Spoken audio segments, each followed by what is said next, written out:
अऊज़ुबिल्लाहि मिनश्शैतानिर्रजीम बिस्मिल्लाहिर्रहमानिर्रहीम अल्हम्दुलिल्लाहि वकफ़ा वस्सलामुन अला इबादिहिल्लज़ीना इस्तफ़ा अम्मा बाद फ़अऊज़ुबिल्लाहि मिनश्शैतानिर्रजीम बिस्मिल्लाहिर्रहमानिर्रहीम।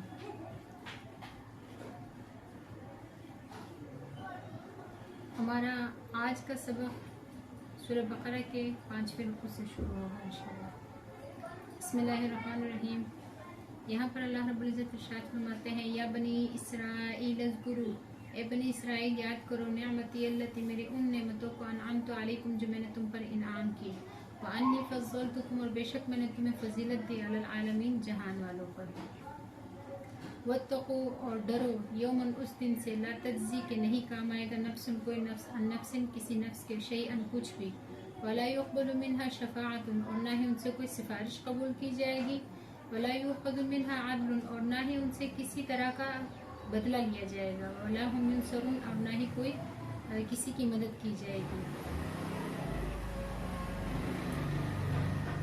यहाँ पर अल्लाह रब्बुल इज़्ज़त बनी इसराइल को अपनी नेमतें जो हैं वो याद फरमा रहे हैं, और अल्लाह रब्बुल इज़्ज़त उनसे फरमा रहे हैं कि मैंने तुम्हें बहुत सी नेमतों से नवाजा है, जिनमें से कुछ नेमतें ऐसी हैं जो मैंने ख़ास तुम्हें दी, और तुम्हें तुम्हारी जो कौम थी, दूसरी कौमें जो तुम्हारे वक्त में मौजूद थी, उन सबसे ज़्यादा तुम्हें फजीलत दी।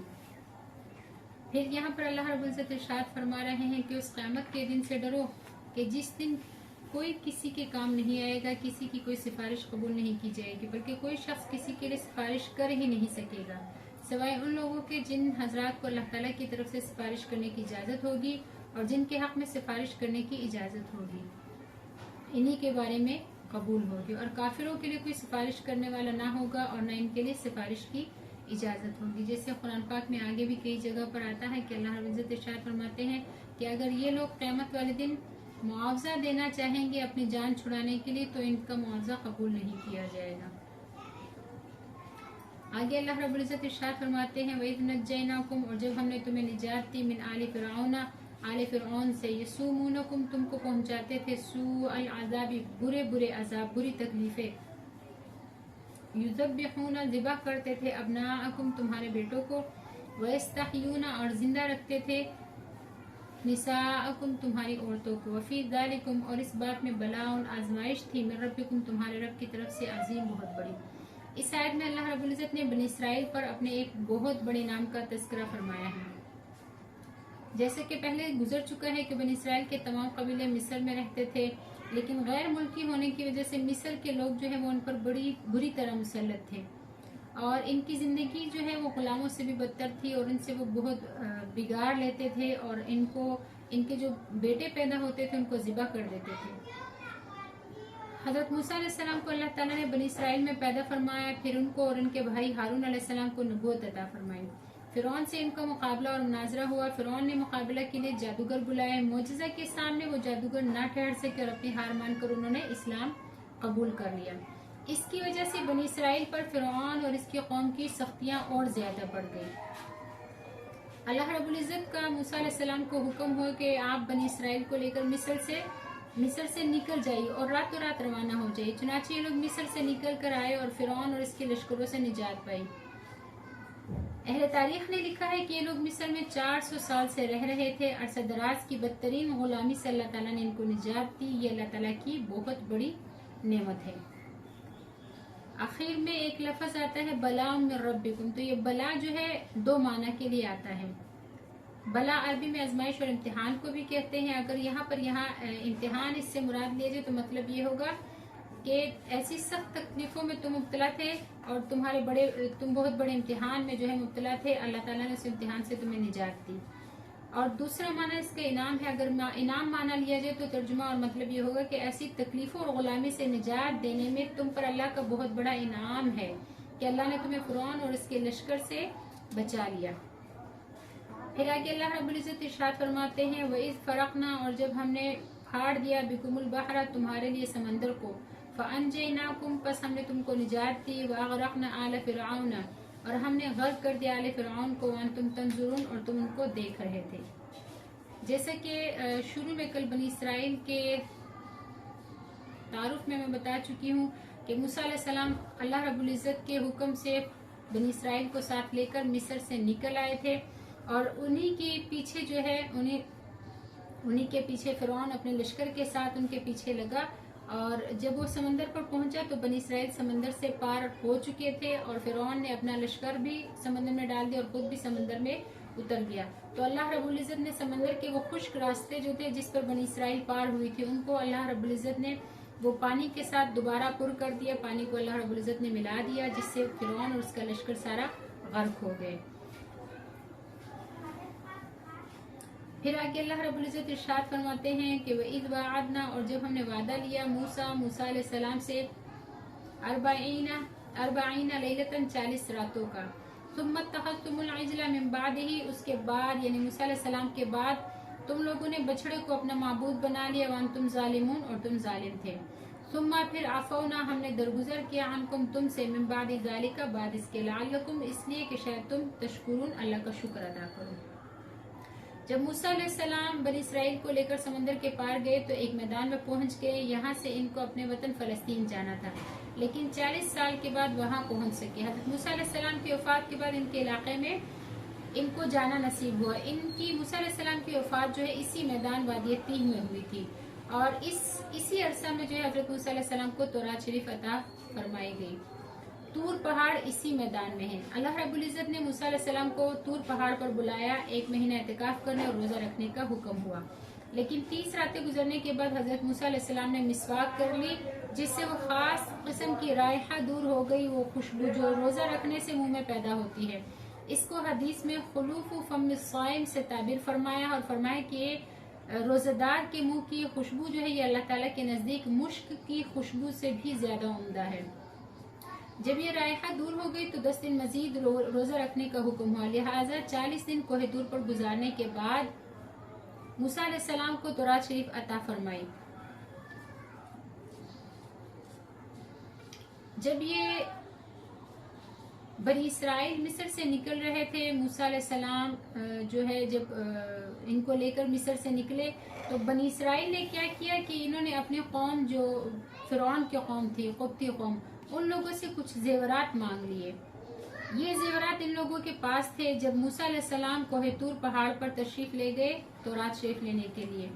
तो कौम के लोगों में एक शख्स था जिसका नाम सामरी था, ये सुनार था। इसने कौम के लोगों से कहा कि अपने सारे जेवरात जमा करो, मैं इससे तुम्हारे लिए उस खुदा की शक्ल बनाता हूँ जिससे मूसा अलैहिस्सलाम भूल गए और उनको ढूंढने गए हैं। अल्लाह। लोगों ने सारे जेवरात जमा किए। इसने जेवरात से एक बछड़े की शक्ल बनाई, बछड़े का वजूद बनाया, और ये सामरी जादूगर जो था इसने मूसा अलैहिस्सलाम के पास जिब्राइल अमीन अलैहिस्सलाम को देखा था आते हुए, कि जब हजरत जिब्राइल अमीन अलैहिस्सलाम हजरत मूसा अलैहिस्सलाम के पास तशरीफ लाते थे तो वो जिस घोड़े पर सवार होते थे उस घोड़े का पाँव जहाँ लगता था वहाँ पे चूंकि उनके कदम के निशान में जो है मादा हयात पाया जाता था, तो वहाँ पर घास निकल आती थी।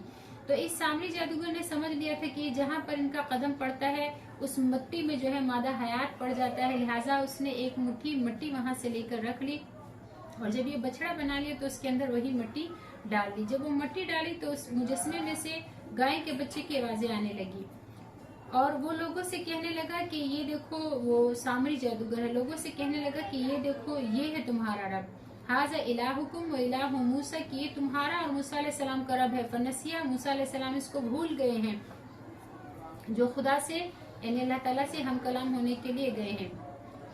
हजरत हारून अलैहिस्सलाम जिनका मूसा अलैहिस्सलाम पीछे छोड़ गए थे, उन्होंने बनी इसराइल को समझा और बताया कि तुम फितने में पड़ गए हो, तुम्हारा रब रहमान है, मेरी इत्तिबा करो, मेरी इताअत करो और इस सामरी जादूगर की बातों में ना हो। इस पर बनी इसराइल ने कहा कि हम बराबर इस बछड़े के इबादत में लगे रहेंगे यहाँ तक कि मूसा अलैहिस्सलाम वापस आ जाए।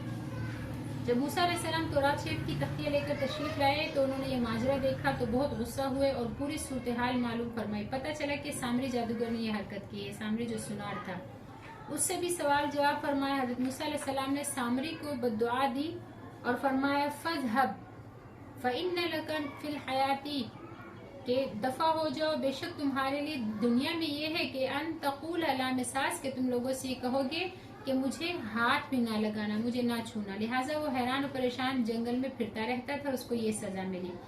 जब वो किसी को छू लेता था या कोई शख्स उस सामरी को छू लेता था तो दोनों को बुखार चढ़ जाता था। फिर मूसा अलैहिस्सलाम ने इस जो बछड़ा था उसको जला दिया और इसकी राख को समंदर में बहा दिया और फरमाया इन्नमा इलाहुकुमुल्लाहुल्लज़ी ला इलाहा, कि बेशक तुम्हारा अल्लाह तो वो ज़ात है कि नहीं है कोई माबूद इल्ला हुआ सिवाय उस अल्लाह के, वसिअ कुल्ल शैइन इल्मा, जिसके इल्म हर चीज से वसी है।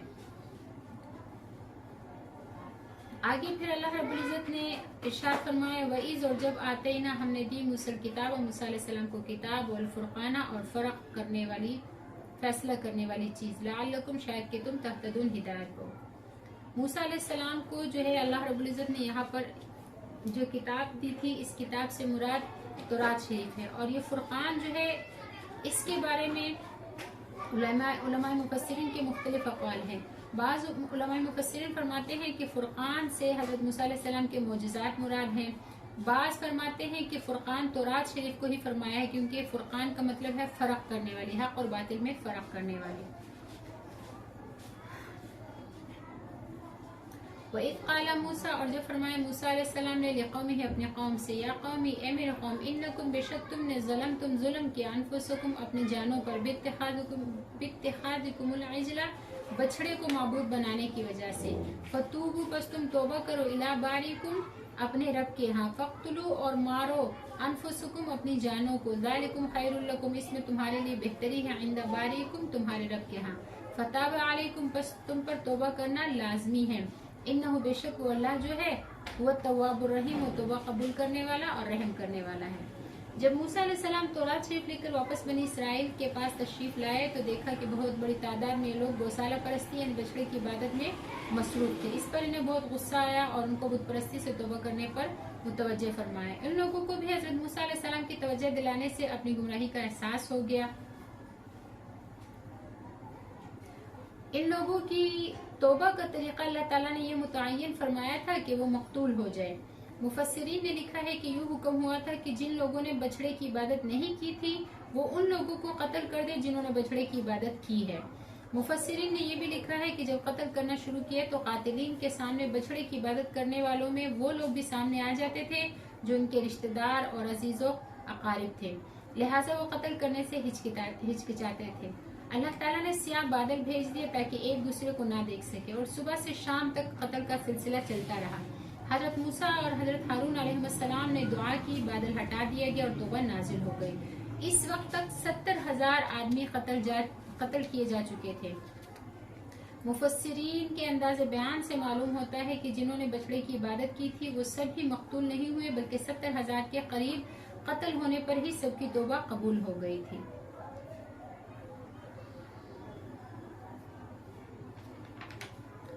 उम्मत मुहम्मदिया सल्लल्लाहु अलैहि वसल्लम पर अल्लाह जल्ले शानहू का बहुत बड़ा फजल करम है।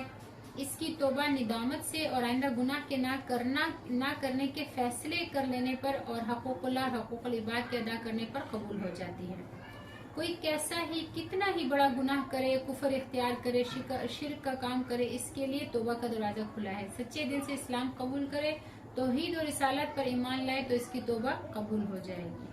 आगे अल्लाह रब्बुल इज़्ज़त इरशाद फरमाते हैं वइज़ क़ुल्तुम, और जब तुमने कहा या मूसा, ए मूसा अलैहिस्सलाम, लन नुअमिना, हरगिज़ हम ईमान नहीं लाएंगे, लका आप पर, हत्ता यहाँ तक कि नरल्लाह, हम देख न ले अल्लाह ताला को, जहरतन वाज़िहा, फ़अख़ज़तकुमुस साइक़तु, बस तुमको पकड़ लिया चीखने कड़कने, व अंतुम तंज़ुरून, और तुम देख रहे थे, थुम्मा, फिर बअथनाकुम, हमने तुमको जिंदा किया, मिन बादि मौतिकुम, बाद तुम्हारी मौत के, लअल्लकुम तशकुरून, शायद कि तुम अल्लाह का शुक्र अदा करो। जब मूसा अलैहिस्सलाम जो है, मूसा अलैहिस्सलाम ने लोगों को तौरात की किताब के बारे में, तौरात किताब जो है वो दी और उनको बताया कि अल्लाह ताला की किताब है, तो इनमें से बहुत सारे लोग जो है उन्होंने ये सवाल उठाया कि आप जो फरमा रहे कि अल्लाह की किताब है, हमारे पास इसकी क्या दलील है कि अल्लाह की किताब है? हम तो इसको तभी मानेंगे जब अल्लाह ताला हमसे खुद फरमाए कि मेरी किताब है। चुनाचा हज़रत मूसा अलैहिस्सलाम ने फरमाया चलो ये भी सही, तो तुम लोग अपने नुमाइंदे तैयार करो और जो लोग मेरे साथ चले वो रोज़ा रखे और पाक साफ होकर चले। जिस दिन इनको मैं अल्लाह रब्बुल इज़्ज़त के पास लेके जाऊंगा तो अल्लाह रब्बुल इज़्ज़त की हम कलामी से मुशर्रफ हो जाएंगे। جس کے لیے حضرت موسیٰ علیہ السلام نے پہلے سے اجازت لی ہوئی تھی اور وقت مقرر تھا۔ چنانچہ حضرت موسیٰ علیہ السلام کی قوم نے اپنے میں سے 70 آدمیوں کو چن لیا اور حضرت موسیٰ علیہ السلام نے 70 آدمیوں کو ساتھ لے گئے۔ اللہ تعالیٰ کا کلام سن کر یہ لوگ مطمئن نہ ہوئے اور دوسری کروٹ بدلی اور کہنے لگے کہ ہم آپ کی بات تبھی مانیں گے جب ہم اللہ تعالیٰ کو اعلانیہ طور پر اپنے سامنے دیکھ لیں۔ ان کا یہ کہنا تھا کہ ان کو بجلی کی کڑک نے پکڑ لیا اور وہ دیکھتے ہی دیکھتے لقمہ اجل بن گئے۔ جب یہ قصہ ہوا تو حضرت موسیٰ علیہ السلام کو فکر لاحق ہوئی کہ پہلے ہی بنی اسرائیل مجھے محتم کرتے تھے، یعنی تہمت لگاتے تھے اور طرح طرح کی باتیں کرتے تھے۔ اب اتنے آدمی ہلاک ہو گئے تو میں جب یہ بیان کروں گی کہ وہ لوگ بجلی کی کڑک سے مر گئے تو اللہ جانے وہ کیا کیا باتیں بنائیں گے اور کیسے اتہام دھریں گے۔ لہٰذا انہوں نے بارگاہ الہی میں دعا کی جس کی وجہ سے دوبارہ وہ لوگ زندہ کر دیے گئے۔ پھر آگے اللہ رب العزت ارشاد فرماتے ہیں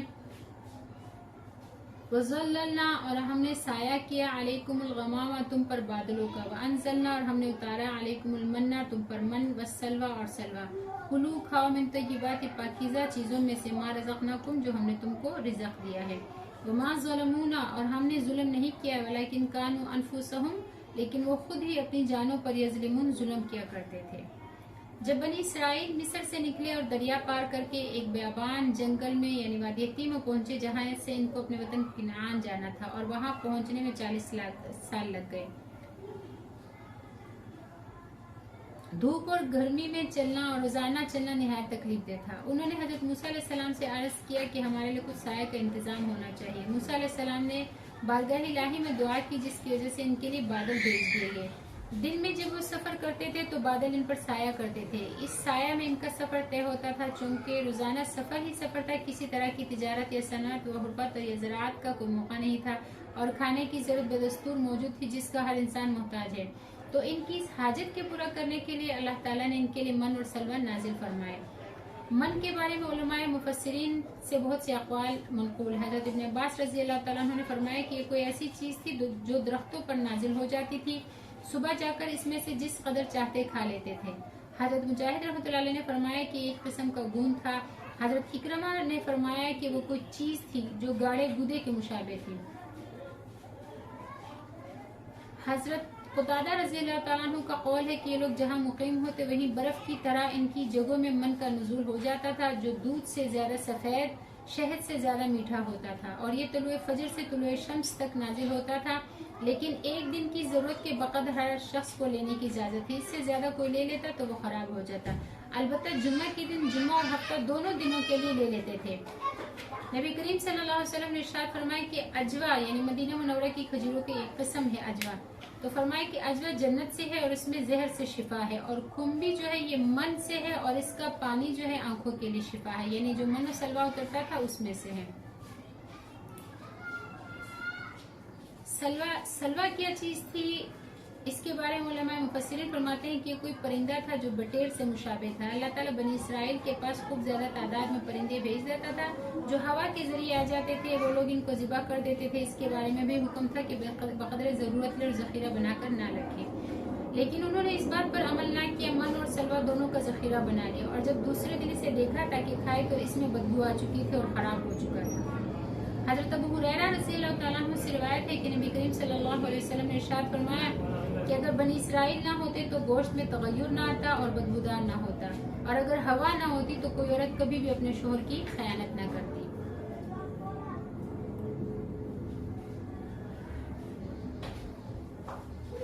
آگے اللہ رب العزت ارشاد فرماتے ہیں وَإِذْ قُلْنَا ادْخُلُوا اور جب ہم نے فرمایا کہ داخل ہو جاؤ هَذِهِ الْقَرْيَةَ اس بستی میں، فَكُلُوا پس کھاؤ منہا اس میں سے حیث جہاں سے شئتم تم چاہو رغدن اچھی طرح، وَادْخُلُوا اور وَادْخُلُوا الْبَابَ اور داخل ہونا دروازے سے سجدن سجدے کی حالت میں، وَقُولُوا اور کہنا حِطَّةٌ معافی، نغفر لکم تو ہم معاف کر دیں گے تمہارے لیے خطایاکم تمہاری گناہوں کو، وَسَنَزِيدُ الْمُحْسِنِينَ اور اسی طرح ہم زیادہ دیتے ہیں احسان کرنے والوں کو۔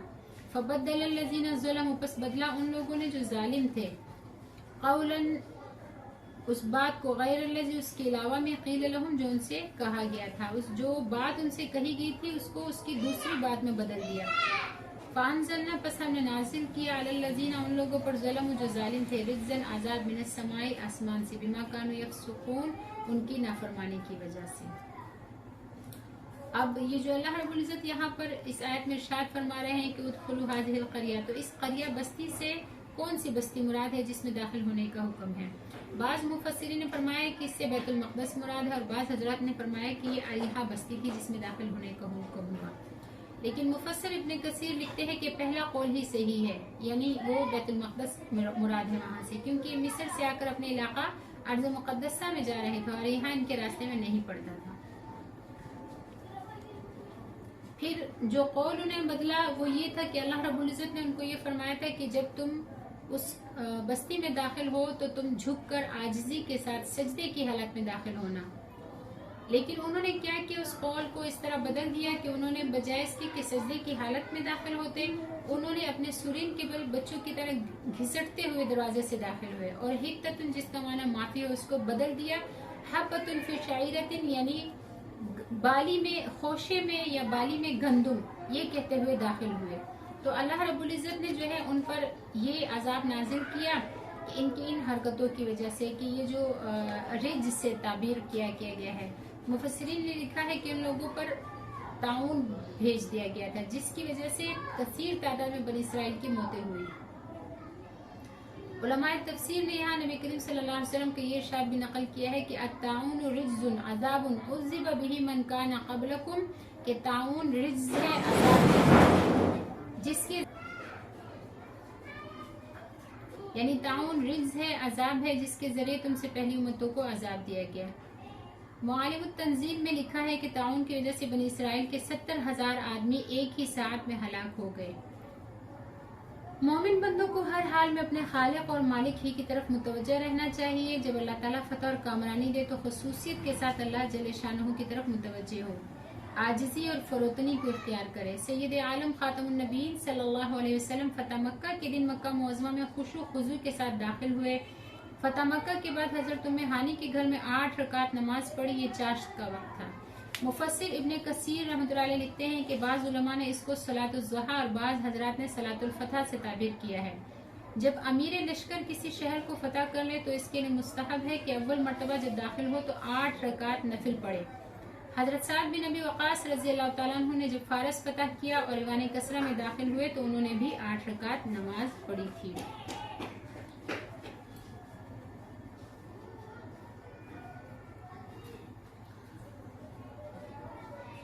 اگر اس کے ساتھ آج کا ہمارا سبق جو ہے وہ ختم کرتے ہیں۔ آپ کو اگر ہمارے سبق کی سمجھ لگ رہی ہو اور آپ کو لگ رہا ہو کہ جو ہم پڑھا رہے ہیں وہ بہتر ہے تو ہمیں کمنٹ سیشن میں ضرور اس کا جواب دیجیے گا اور لائک بھی ضرور کر دیجیے گا اگر آپ کو پسند آئے، اور چینل کو ہماری حوصلہ افزائی کے لیے سبسکرائب بھی کر دیجیے گا اور آگے اپنے دوستوں کے ساتھ شیئر بھی کر دیجیے گا تاکہ زیادہ سے زیادہ لوگ سنیں، اور کیا پتہ کس کے دل تک ہماری آواز پہنچ جائے اور اللہ تعالیٰ ان کو ہدایت والی زندگی نصیب فرمائے۔ آخر میں آپ سے بھی دعا ہے، آپ سب بھی ہمارے لیے دعا کریں کہ اللہ تعالیٰ ہم سب کو اور ہمارے اس چینل کو ہمارے دنیا اور آخرت کی کامیابی اور عزت کا ذریعہ بنائیں۔ وآخر دعوانا ان الحمد للہ رب العالمین۔ السلام علیکم ورحمۃ اللہ وبرکاتہ۔